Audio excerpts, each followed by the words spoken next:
Decide what port number and protocol you want to filter using TCPDump.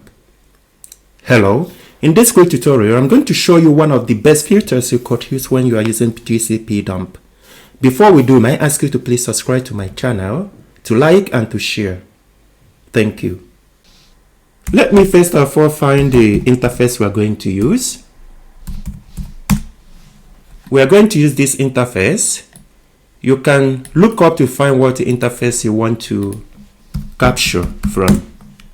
Now, we are going to use sudo TCPDump.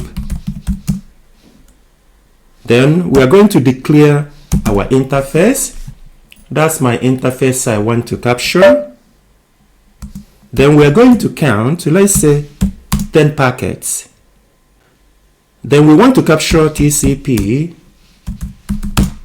port 80.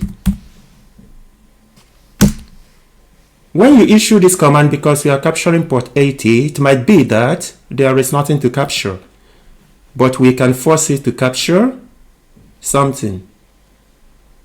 For example, let us run this. When we run it, because this is port 80 HTTP, so as you can see, we capture some traffic.